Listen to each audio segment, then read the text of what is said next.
નમસ્કાર વિદ્યાર્થી મિત્રો, ઓક્સફોર્ડ સ્કૂલ ઓફ સાયન્સમાં આપનું હાર્દિક સ્વાગત છે. ધોરણ 12ની અંદર ગયા વિડીયોની અંદર આપણે લેખન વિભાગમાં અરજી લેખન વિશે વિસ્તૃત માહિતી મેળવી અને અરજી લેખન શીખ્યા. હવે આજથી આ વિડીયોથી આપણે ટેક્સ્ટ બુક ઉપર આગળ વધી રહ્યા છીએ. મોટાભાગે દરેક વિદ્યાર્થીઓએ લગભગ ટેક્સ્ટ બુક ખરીદી લીધી હોય છે. તો આ વિડીયો જોતા પહેલાં તમે તમારી ટેક્સ્ટ બુક અને એક આપણે જે બુક બનાવવાની વાત થઈ છે અગાઉ વિડીયોની અંદર કે 200 પેજની એક બુક બનાવી અને એમાં તમારે 3 ભાગ પાડી દેવાના છે. પ્રથમ ભાગ છે એ પાઠ અને કાવ્યના શબ્દો લખવા માટે, બીજા ભાગની અંદર વ્યાકરણ અને ત્રીજા ભાગની અંદર લેખન કાર્ય.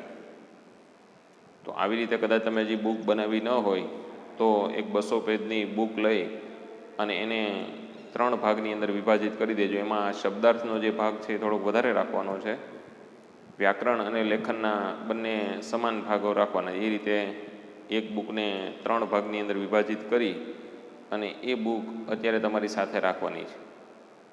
આપણે અહીંયા જે પાઠ અને કાવ્ય ચલાવીએ એના જે શબ્દો છે, ઉપરાંત શબ્દ સમૂહ, રૂઢિપ્રયોગ જે પણ પાઠની અંદર કે કાવ્યની અંદર આવતું જાય એ બોર્ડ ઉપર લખીએ અને એ તમારે બુકની અંદર લખતું જવાનું છે.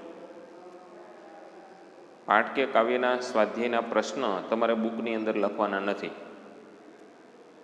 કેટલાક વિદ્યાર્થીઓ કહેતા હોય કે ભાઈ દરેક પાઠ અને કાવ્ય પૂરો થાય તો પછી નીચે શબ્દાર્થો આપેલા છે તો ફરીવાર શા માટે લખવા?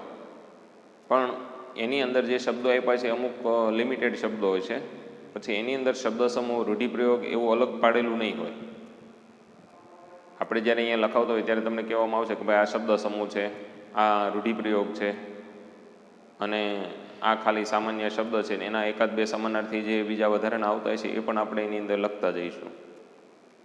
એટલે દરેકે એક બુકની અંદર શબ્દાર્થ લખવાની ફરજિયાત શરૂઆત કરી દેવાની છે. હવે આપણે વ્યાકરણ અને લેખનના મુદ્દાઓ પૂરા કરી અને ટેક્સ્ટ બુકની અંદર આગળ વધવા જઈ રહ્યા છીએ. ટેક્સ્ટ બુકની અંદર માત્ર આપણે કાવ્ય જે છે એમના જ વિડીયો તમને બનાવી અને તમારી સામે રજૂ કરવામાં આવશે. પાઠને જો શક્ય હશે તો આપણે વિડીયો દ્વારા એની માહિતી કે સમજૂતી આપીશું, નહીંતર પછી તમે જ્યારે ક્લાસરૂમની અંદર આવો ત્યારથી આપણે પાઠની શરૂઆત કરીશું. પણ અત્યારે મોટે ભાગે બધા જે કાવ્યો છે એ કાવ્યો અત્યારે વિડીયો દ્વારા તમને વિસ્તૃત સમજૂતી આપવામાં આવશે. એટલે ખાસ એકવાર વિડીયો દ્વારા ન સમજાય તો બીજી વાર જોઈને પણ કાવ્ય સંપૂર્ણપણે સમજી લેવાનું રહેશે.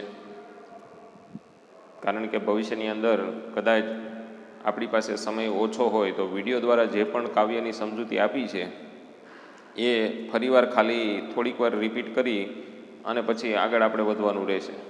વિસ્તૃત એની અંદર સમજૂતી આપવામાં પછી આવશે નહીં. તો આજે આપણે જે કાવ્યની શરૂઆત કરવા જઈ રહ્યા છીએ, આપણા બુકની અંદર પ્રથમ કાવ્ય જે છે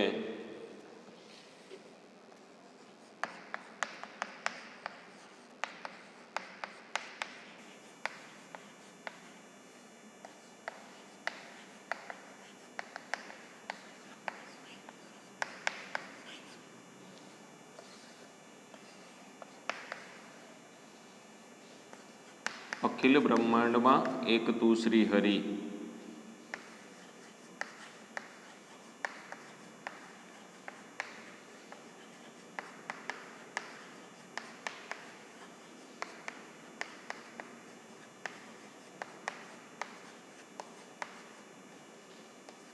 પદ છે જેના કવિ નરસિંહ મહેતા છે.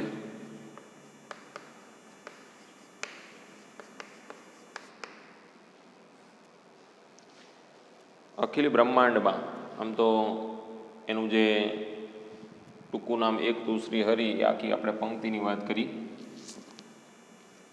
અખિલ બ્રહ્માંડમાં. હવે કાવ્યની અંદર તમારે કાવ્યનું સાહિત્ય પ્રકાર અને કાવ્યના કવિનું નામ એક ખાસ યાદ રાખવાનું છે. બોર્ડની અંદર વિભાગ એ કે જે કાવ્યના પ્રશ્નો છે, વિભાગ એની અંદર પહેલો જ 4 માર્ક્સનો જે પ્રશ્ન, 4 પ્રશ્નો આવશે એની અંદર તમને કાવ્યનો સાહિત્ય પ્રકાર, કાવ્યના કવિનું નામ અને કાવ્ય કવિના કયા પુસ્તકની અંદરથી લીધેલું છે એ 3 વસ્તુ ખાસ પૂછવામાં આવશે. એટલે આ 4 માર્ક્સ તમારે જો મેળવવા હોય તો કાવ્યનો સાહિત્ય પ્રકાર, કાવ્યના કવિનું નામ અને કાવ્ય કઈ બુકમાંથી લેવાયેલું છે, આ 3 વસ્તુ ખાસ યાદ રાખજો. આ ઉપરાંત કેટલાક કવિઓની અમુક વિશેષતાઓ પણ હોય છે, તો એ વિશેષતાઓ વિશે પણ ઘણીવાર પ્રશ્ન પૂછાય છે. અહીંયા આપણે નરસિંહ મહેતાની વાત કરીએ તો નરસિંહ મહેતા વિશે લગભગ તમે બધા જાણો છો. ભાવનગર જિલ્લાના તળાજા ગામની અંદર એમનો જન્મ થયેલો છે, પરંતુ એમણે પોતાનું જીવન જૂનાગઢની અંદર વિતાવેલું છે. ભગવાન શ્રી કૃષ્ણના અનન્ય ભક્ત એવા નરસિંહ મહેતા કે જેમણે મોટાભાગના કૃષ્ણ ભક્તિના પદો જે છે એનું લેખન કાર્ય કરેલું છે. દ્રઢ પ્રેમ ભક્તિ દ્વારા એમણે શ્રી કૃષ્ણની અનન્ય સેવા કરી અને એનાથી સતત શ્રી કૃષ્ણ જે છે એની મદદ માટે હાજર રહેતા. હાર, હુંડી, શ્રાદ્ધ વગેરે જેવા, મામેરું વગેરે જેવા વિષયો ઉપર એમણે કૃષ્ણ ભક્તિના પદોનું લેખન કાર્ય કરેલું છે. તો આવા ભક્ત કવિ નરસિંહ મહેતા કે જેમણે અહીંયા આપણને એક કાવ્ય આપ્યું છે અખિલ બ્રહ્માંડમાં. સમગ્ર વિશ્વની અંદર, અખિલ એટલે સમગ્ર બધું જ, આ વિશ્વની અંદર એકમાત્ર ઈશ્વર શ્રી હરિ એક જ વ્યાપેલો છે. એ શ્રી હરિના જુદા જુદા અનેક સ્વરૂપો આપણને આ પૃથ્વીની ઉપર જોવા મળે છે. કેવા કેવા સ્વરૂપે ઈશ્વર આપણને આ જોવા મળે છે તો એની વિસ્તૃત વાત એમણે આ કાવ્યની અંદર આપણને કરીને આપેલી છે. તો સૌપ્રથમ પહેલાં આ કાવ્યનો સાહિત્ય પ્રકાર તમને પૂછાય તો પદ સાહિત્ય પ્રકાર છે એમનો. તમને એવો પ્રશ્ન પૂછાય કે અખિલ બ્રહ્માંડમાં કાવ્યનો સાહિત્ય પ્રકાર લખો, તો એમનો જવાબ પદ આવશે. પછી એવો પ્રશ્ન પૂછાય કે અખિલ બ્રહ્માંડમાં કાવ્યના કવિનું નામ લખો, તો નરસિંહ મહેતા. કદાચ એ જ પ્રશ્ન ફેરવીને પૂછે કે નરસિંહ મહેતાનું કયું કાવ્ય તમે ધોરણ 12ની અંદર અભ્યાસ કરી ગયા, તો અખિલ બ્રહ્માંડમાં એ કાવ્યનું નામ તમારે લખવું પડે. એટલે આવી રીતે જુદા જુદા જે કાવ્યો છે એના સાહિત્ય પ્રકાર અને એના કવિઓ વિશે તમારે યાદ રાખી અને અમુક મુદ્દાઓ જે છે એ ખાસ એની અંદર લખતા જવાના. નરસિંહ મહેતાએ મોટાભાગના પદો જે છે એ પ્રેમ ભક્તિને લગતા પદોનું લેખન કાર્ય કરેલું છે. તો આ કાવ્ય વિશે આપણે વિસ્તૃત વાત કરીએ એ પહેલાં નરસિંહ મહેતાની એક બીજી પણ લાક્ષણિકતા જોઈ લઈએ કે એને આદ્ય કવિનું બિરુદ પણ આપવામાં આવેલું છે. એટલે કાવ્યની શરૂઆત કરો ત્યારે તમે 1-2 કવિઓના જે મુદ્દાઓ હોય, એની લાક્ષણિકતાઓ હોય, એ મુદ્દાઓ તમારે અહીંયા લખી નાખવાના. જેમ કે અહીંયા લખવાનું કે નરસિંહ મહેતાને આદ્ય કવિ તરીકે ઓળખવામાં આવે છે. આ રીતે મુદ્દો કરી કે નરસિંહ મહેતાને આદ્ય કવિ તરીકે ઓળખવામાં આવે છે. નરસિંહ મહેતાએ હાર, હુંડી, મામેરું, શ્રાદ્ધ વગેરે જેવા લેખન કાર્યો કરેલા છે. તો આવી બધી જે અમુક વાતો છે એ નરસિંહ મહેતા વિશેની એ લખીને ત્યાર પછી જે એના શબ્દો આવતા હોય એ તમારે લખવાના છે. અહીંયા આપણે કાવ્યની શરૂઆત કરીએ એ પહેલાં કાવ્યને આપણે સંગીતબદ્ધ તાલ સાથે સાંભળીએ. ક્લાસરૂમની અંદર તમે હાજર નથી, નહીંતર આપણે સમૂહમાં પણ ગાવાનો લાભ લેત. ભવિષ્યની અંદર જ્યારે પણ તમે ક્લાસરૂમમાં આવો ને જેટલા પણ કાવ્યો બાકી છે એમાંથી જેટલા ગાઈ શકાય એવા કાવ્યો હશે તો એ કાવ્યનું ગાન આપણે ક્લાસરૂમની અંદર કરીશું.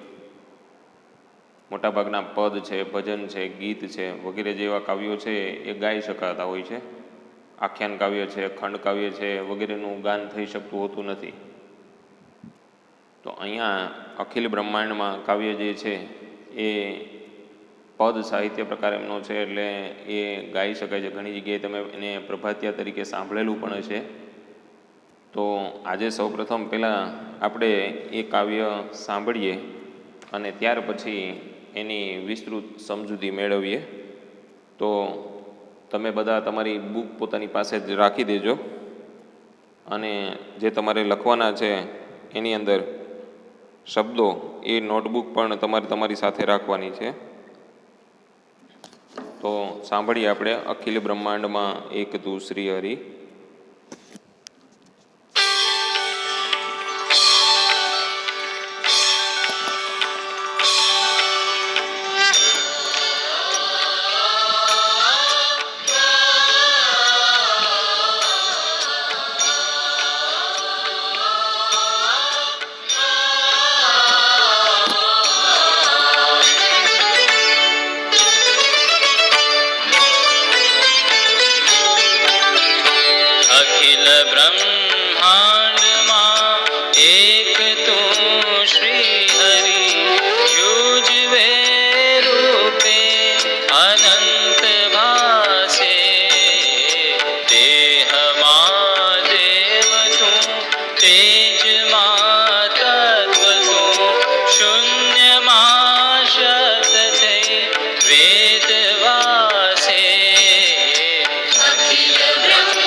જોયું મિત્રો, તમે કાવ્યને સંગીતબદ્ધ તાલ સાથે સાંભળ્યું.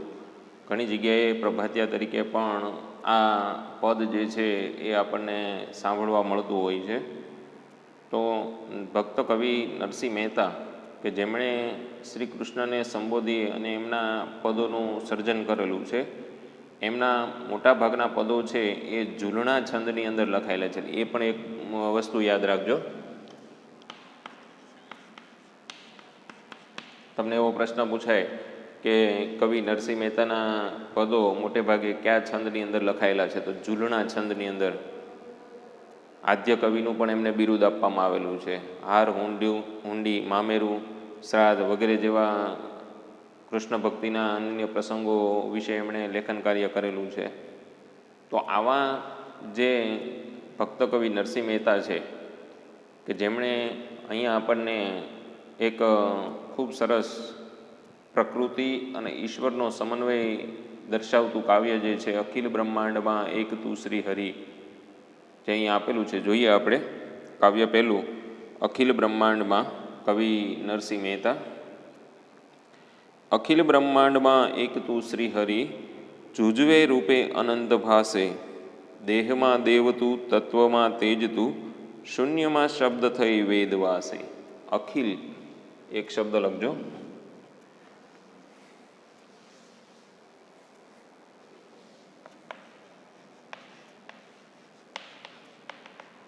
સમગ્ર બધું જ.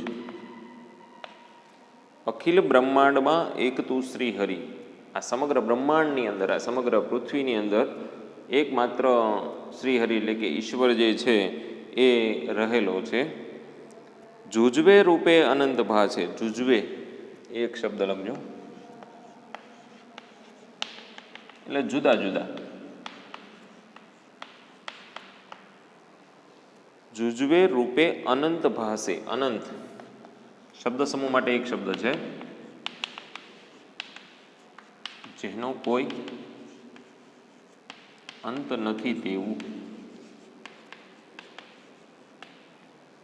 અને ભાસે એ તળપદો શબ્દ છે.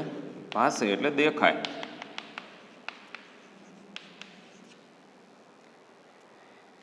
આ સમગ્ર બ્રહ્માંડની અંદર એકમાત્ર શ્રીહરિ ઈશ્વર જે છે એ રહેલો છે, પરંતુ એના જુદા જુદા અનેક રૂપો, જેનો કોઈ અંત નથી, એટલા રૂપો આપણે આ પૃથ્વી ઉપર, આ બ્રહ્માંડની અંદર એના જોઈ રહ્યા છીએ, એના દેખાઈ રહ્યા છે આપણને.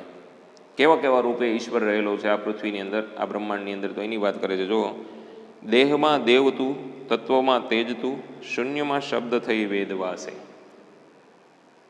એટલે આ માણસના શરીરની અંદર દેહ એટલે કે આ મનુષ્યનું ટૂંકમાં તમામ સજીવો જે છે એ સજીવોની અંદર જીવ તરીકે, દેવ તરીકે ઈશ્વર રહેલો છે. તત્વોમાં તેજ તરીકે ઈશ્વર રહેલો છે. ઝાડ છે તો ઝાડની અંદર જે એનું તેજ છે એ એક ઈશ્વરીય અંશ છે, ઈશ્વર એની અંદર રહેલો છે. શૂન્યમાં શબ્દ થયેલા, સમગ્ર આ આકાશની અંદર, શૂન્યાવકાશની અંદર એ શબ્દ તરીકે રહેલો છે. એટલે દેહમાં દેવ તરીકે, તત્વમાં તેજ તરીકે અને શૂન્યાવકાશની અંદર શબ્દ તરીકે ઈશ્વર જે છે એ રહેલો છે. વાસે એટલે રહેલો.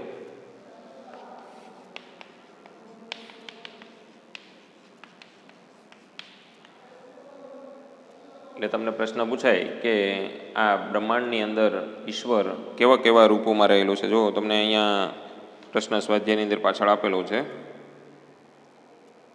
બીજાનો પહેલો પ્રશ્ન, પરમાત્મા પૃથ્વી ઉપર કયા કયા સ્વરૂપે રહેલો છે?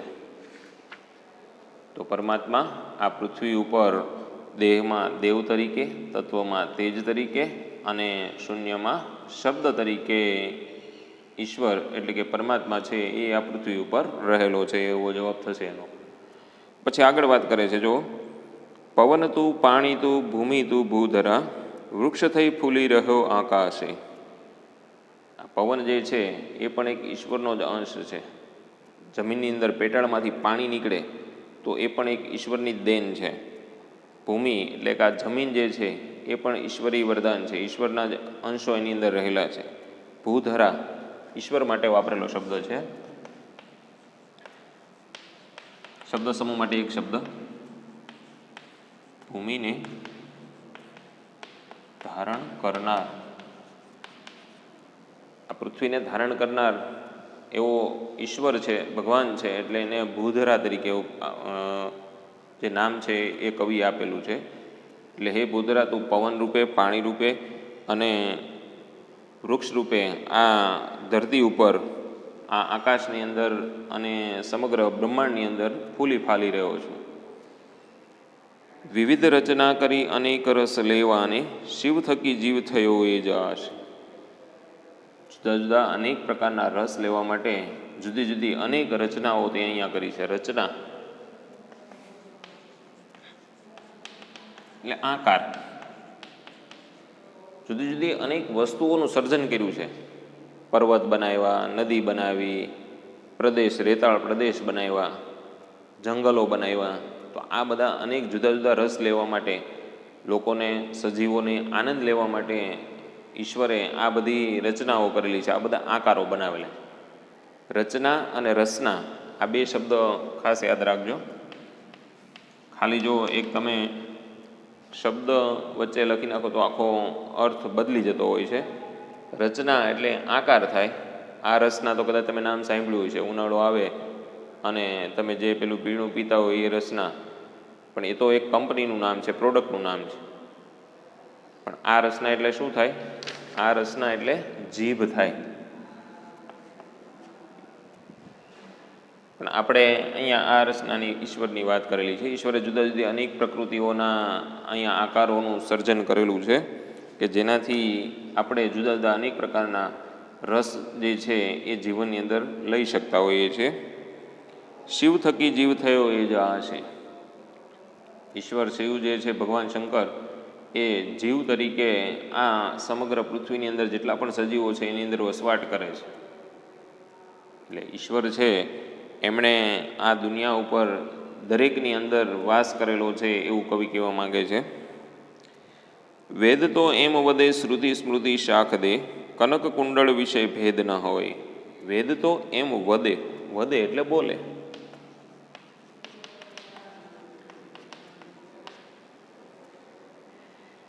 આપણા જે વેદો છે, પુરાણો છે, એ એવું કહી રહ્યા છે કે કનક અને કુંડળ વિશે ભેદ ન હોય. કનક એટલે સોનું,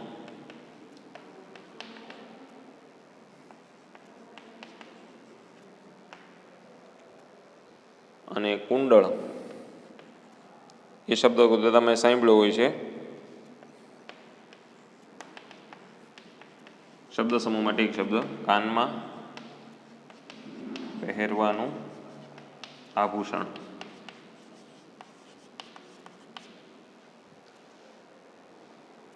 વેદ તો એમ બધે, શ્રુતિ સ્મૃતિ શાખ દે, કનક કુંડળ વિશે ભેદ ન હોય. શ્રુતિ એટલે સાંભળેલું એવા અર્થમાં છે. સ્મૃતિ એટલે યાદ.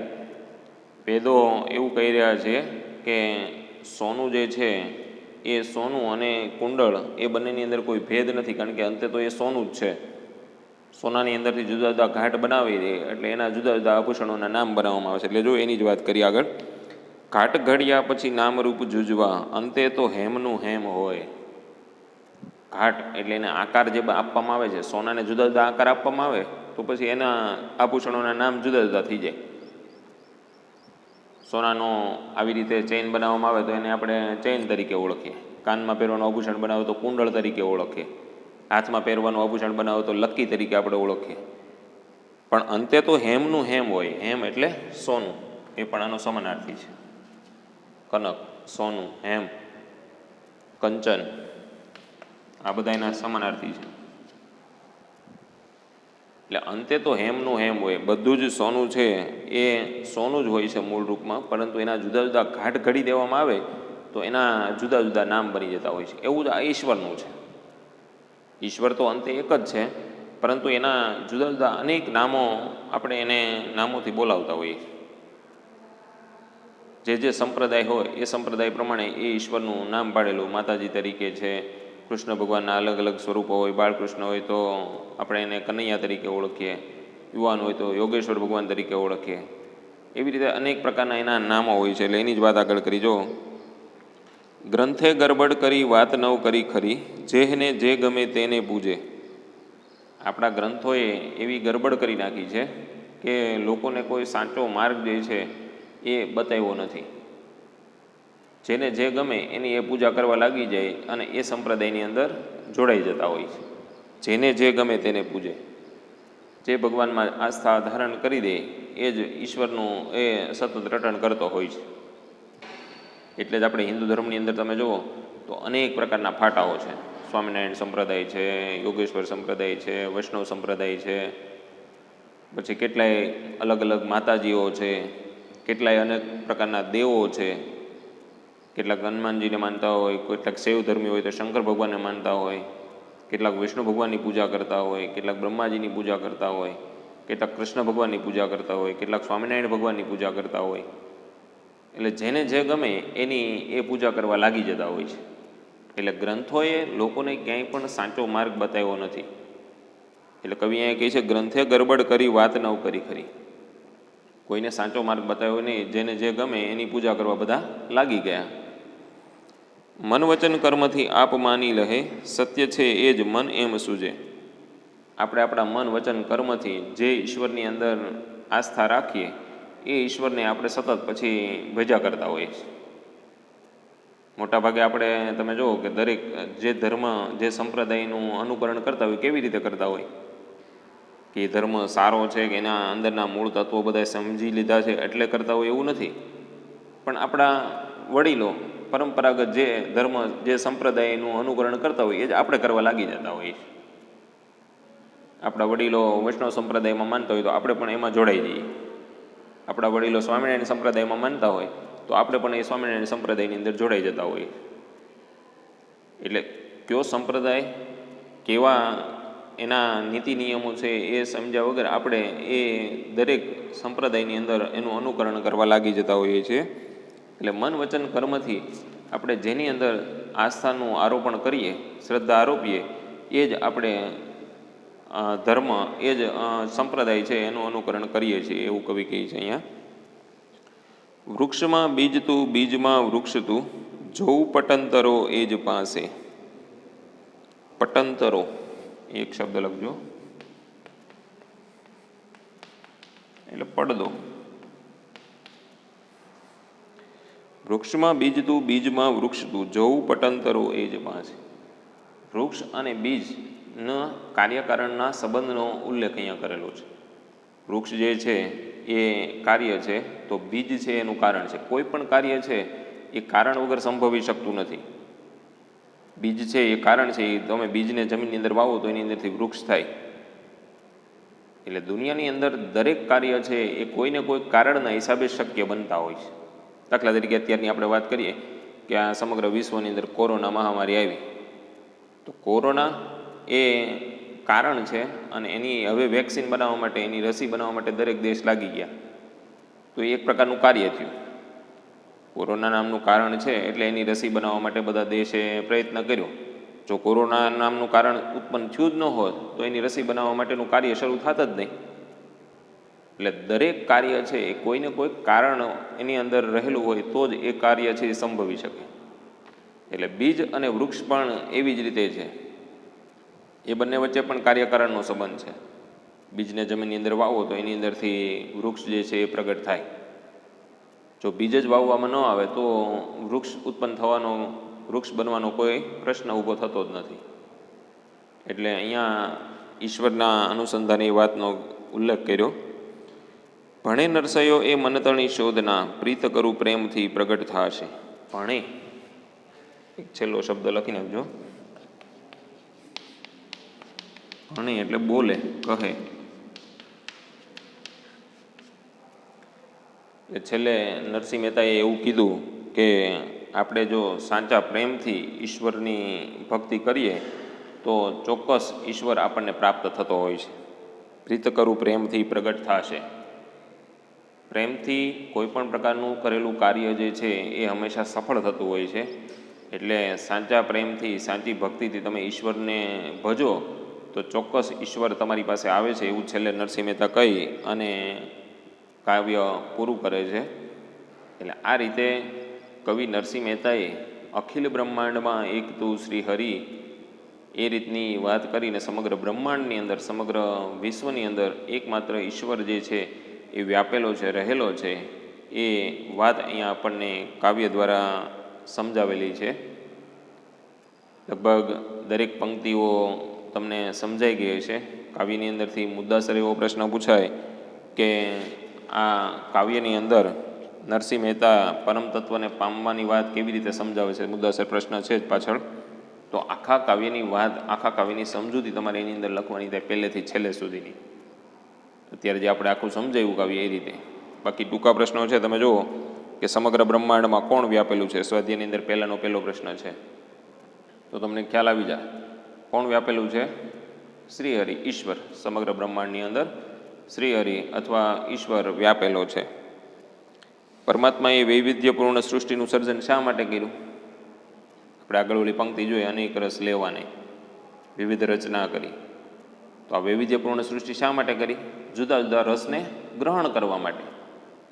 તો એનો જવાબ થશે કે પરમાત્માએ જુદા જુદા રસ ગ્રહણ કરવા માટે આ જુદી જુદી સૃષ્ટિનું સર્જન કરેલું છે, વૈવિધ્યપૂર્ણ સૃષ્ટિનું સર્જન કરેલું છે. પછી અખિલ બ્રહ્માંડ કાવ્યમાં વેદ અને સ્મૃતિશાસ્ત્રો શું કહે છે? તો વેદ અને સ્મૃતિશાસ્ત્રો કહે છે કે કનક અને કુંડળની અંદર ભેદ નથી. એટલે કે સોનાના જુદા જુદા આભૂષણો બનાવો તો એના નામ જ ખાલી જુદા છે, પરંતુ અંતે તો એની અંદર સોનું જ રહેલું છે. એટલે બંને વચ્ચે ભેદ નથી, એવું આપણા વેદ અને સ્મૃતિશાસ્ત્રો કહે છે.